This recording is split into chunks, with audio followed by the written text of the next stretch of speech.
to Cityline. With me, I have a lovely face who is always so gracious when they're on Cityline. I am talking about the General Director of Tacoma Opera, Noel Koran. Noel, how are you, my dear?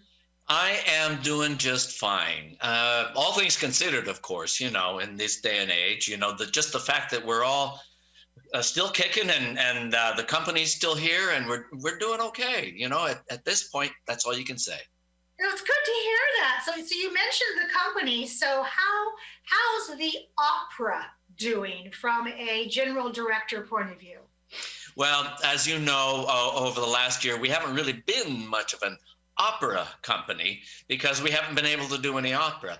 But we have done some wonderful things. We've done some wonderful recitals with our many of our artists in the past. But this year, this coming season, we want to become an opera company again.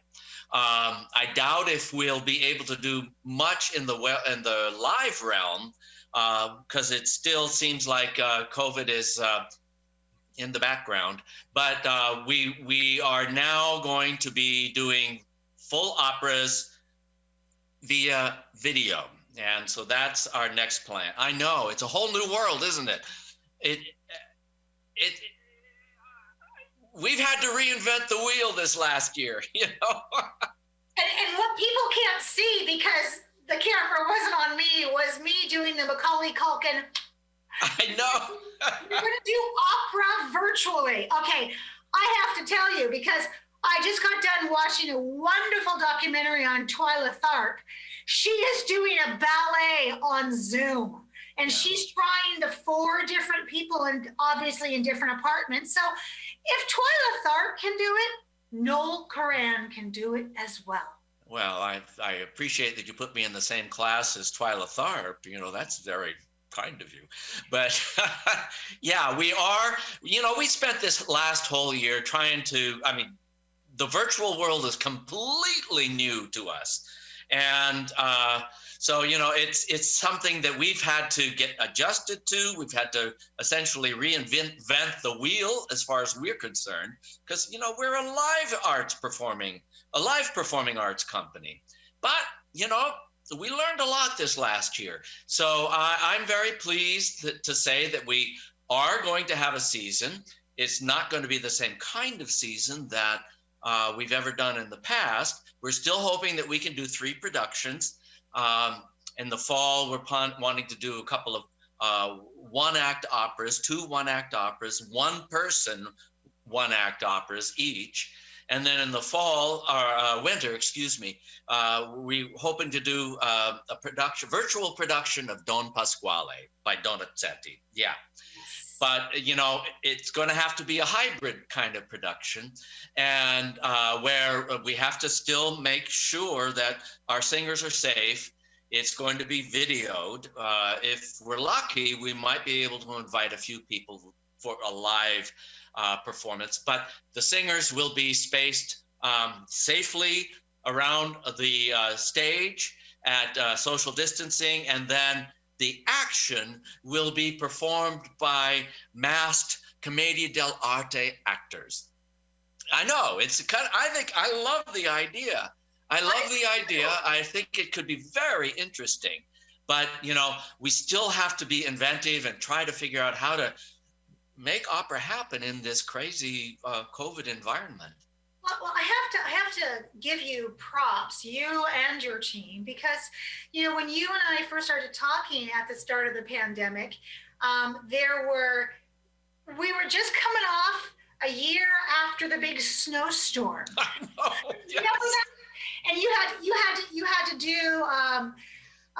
to reschedule one of your live events, and then COVID hit. You've done some beautiful singing Valentine's Day telegrams.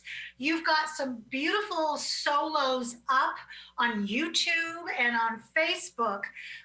This is the big question. At what point, Noel, did you say, that's it, that's not enough, we're going to go virtual, we're going to jump in? Well, we really did have to. We'd never done anything videoed before, and so we felt we really had to learn how to do this. And we've still got a long way to go. But heck, Amanda, we're an opera company. Yes. I mean, we can't do recitals for the rest of our existence. No. So it's time to go back and do opera. And that's what we're about. And so I'm very excited about it.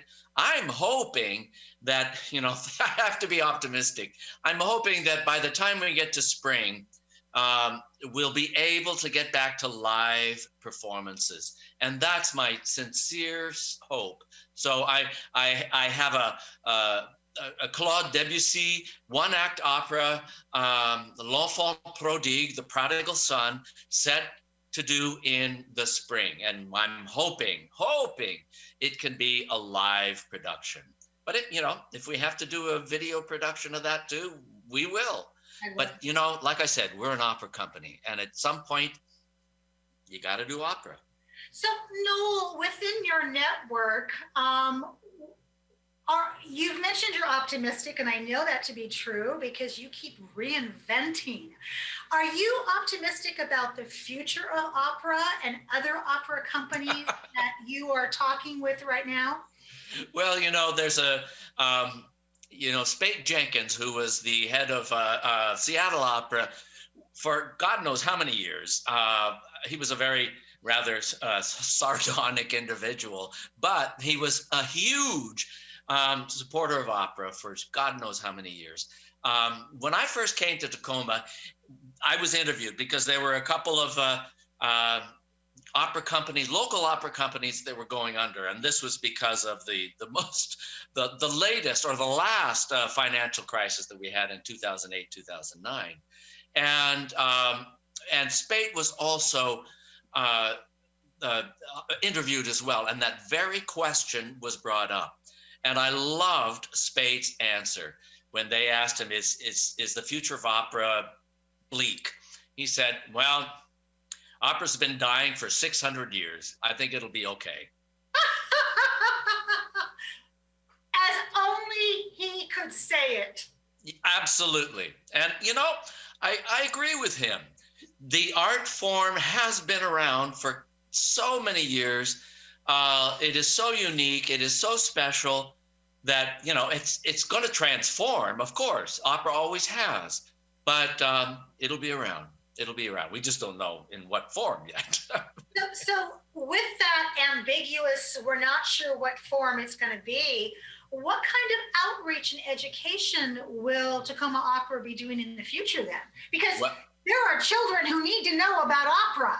Yes, this is so true. And it is something that we're taking this COVID situation and using it as an opportunity to readjust everything that we're doing. And one of the main things that we've been wanting to do for so long is develop a bona fide outreach educational program. And so, since we've had to reinvent the wheel, what the heck, we're doing that as well. And this is also, I have to say, in large part due to the new Tacoma Create situation, which has put such an emphasis on education.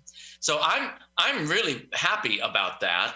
And we're working on that. We're starting with a little puppet show for opera.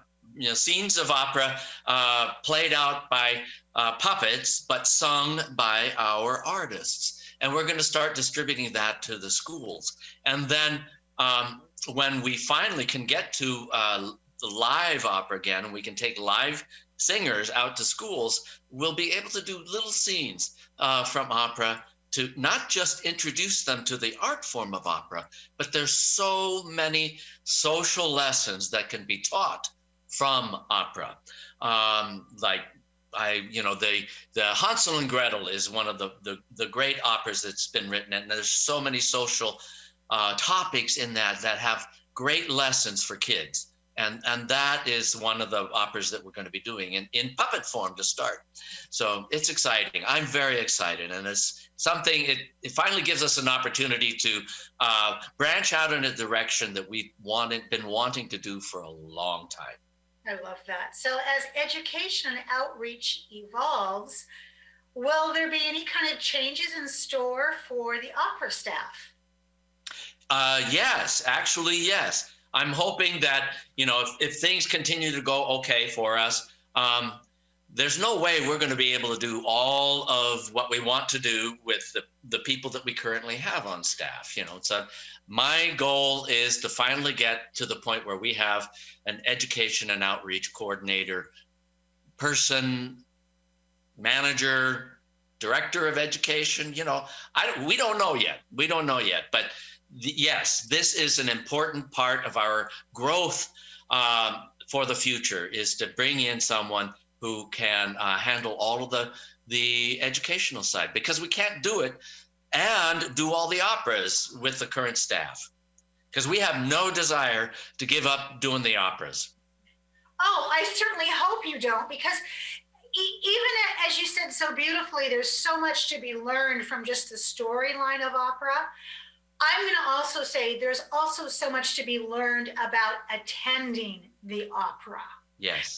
And how we attend. I used to say, when I was the education director at Tacoma Theater, we had school performances, and I had a whole 5-minute speech on what good audience behavior looked like and what it didn't look like. And now that none of us can get together, those beautiful social lessons are being lost. Yes. So opera better stay, Noel.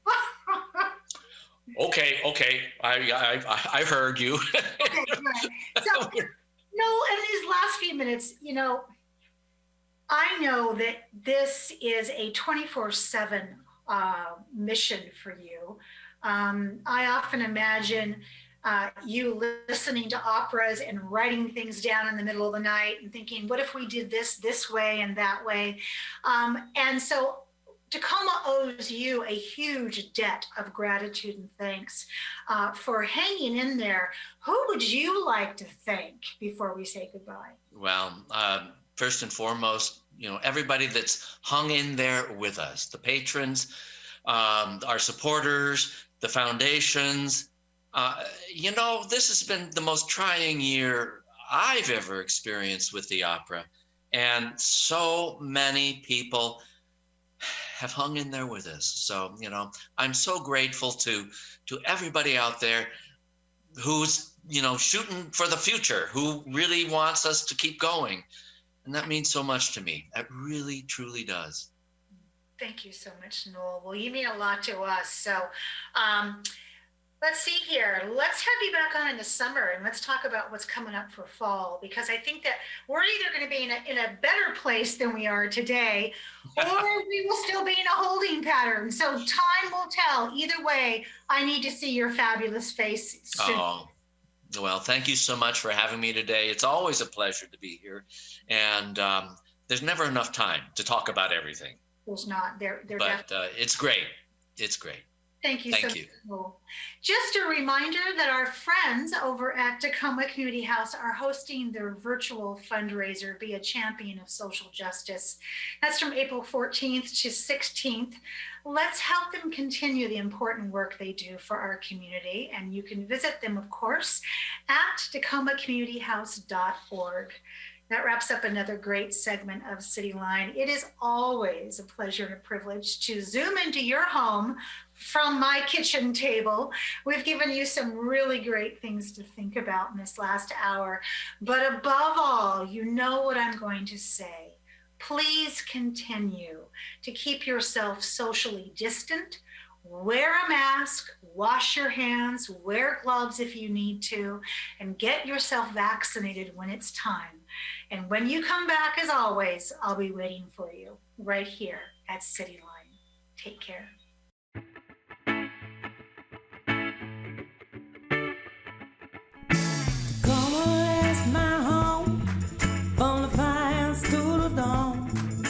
Tacoma, that's my home, yeah, Tacoma, that's my home.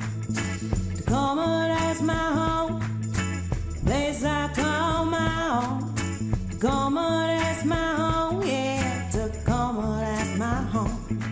Oh, you're from Seattle. Oh, you're from LA. Oh, you're from Chicago, but Tacoma's where you'll stay. Oh, you're from Seattle. Oh, you're from LA. Oh, you're from Chicago, but Tacoma's where you'll stay, yeah.